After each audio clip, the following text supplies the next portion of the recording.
We live in the age of the temporary. Our skyscrapers have a lifespan of 50 years.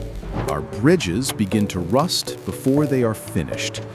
We call ourselves masters of the modern world, and yet our concrete crumbles in the rain. But 2,000 years ago, a civilization without computers, without steel girders, and without combustion engines built the impossible.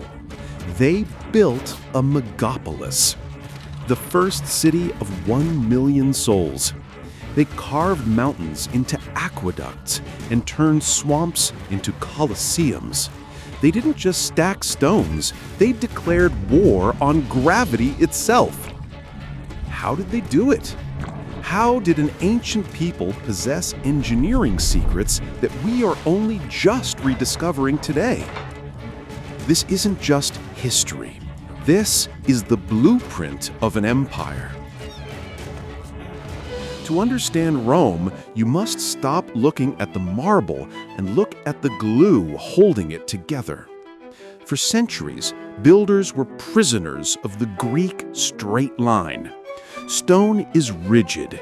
It breaks. You can only build so high before it snaps. But the Romans found a cheat code. They found pozzolana, volcanic ash, the dust of the underworld. When the Romans mixed this ash with lime and seawater, they didn't just make mortar. They created a chemical reaction that defies modern science. Modern concrete degrades when salt water hits it. It dies. But Roman concrete? It wakes up. The seawater dissolves the volcanic ash, creating a rare mineral called tobermorite. Microscopic crystals grow inside the concrete, knitting it together like living tissue. The older it gets, the stronger it becomes. This liquid stone freed the architects. No longer bound by straight columns, they could now pour buildings into existence. They could curve reality. They could vault the heavens. And with this power, they decided to build the greatest killing machine in history, the Flavian Amphitheater, the Colosseum. To the poet, it was a temple of death. To the engineer, it was a factory. It stands on the site of a drained lake, a swamp. By all laws of physics, it should have sunk. But resting on a donut-shaped ring of solid concrete, 50,000 spectators could scream in unison without a single crack appearing in the walls. It was designed for flow. 80 entrances, a system the Romans called vomitoria, to spew forth. They could fill this stadium in 15 minutes and evacuate it in 5. That is faster than any modern stadium exists today. But the true engineering miracle lay beneath the sand. The hypogeum, a complex backstage machine of 28 elevators and trapdoors. A gladiator or a lion could appear from nowhere, magic orchestrated by pulleys and counterweights. And shielding them from the Roman sun, the velarium, a retractable roof larger than an aircraft carrier operated not by architects, but by sailors. 300 veterans from the imperial fleet were stationed here just to pull the ropes. The Colosseum was the ultimate display of power over people. But our next stop is power over the gods, the Pantheon, the temple of all gods. Even today, 2,000 years later, this remains the largest unreinforced concrete dome in the world. 4,535 tons.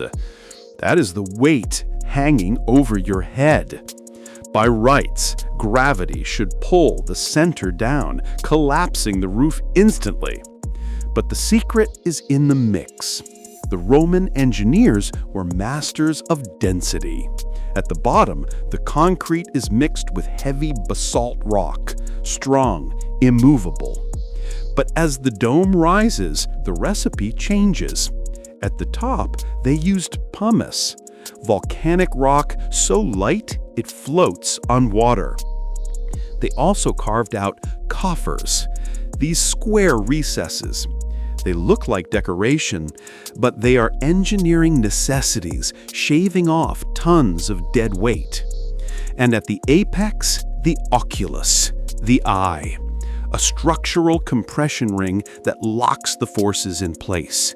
It creates a perfect sphere. When you stand here, you aren't just looking at a ceiling. You are looking at the Romans reconciling geometry with the divine.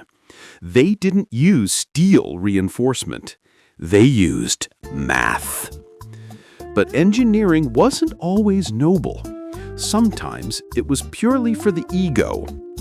Decades before the Colosseum, the Emperor Nero built his Golden House, and inside he demanded the impossible, the Coenatia Rotunda, the revolving dining room. For centuries, historians thought this was a myth, a rumor, until we found the foundations. Perched atop a 12-meter tower, this room rotated slowly, day and night, mimicking the rotation of the Earth. It wasn't powered by slaves. It was powered by water. A hydraulic turbine connected to the aqueducts, spinning a floor of solid marble on bronze ball bearings. High-tech luxury in the year 64 AD. We look at the Romans and we see conquerors. But their true conquest wasn't land. It was the physical world. They gave us the arch, the vault, the dome. They gave us the very concept of a city that serves its people with water, roads, and entertainment. Their empire fell.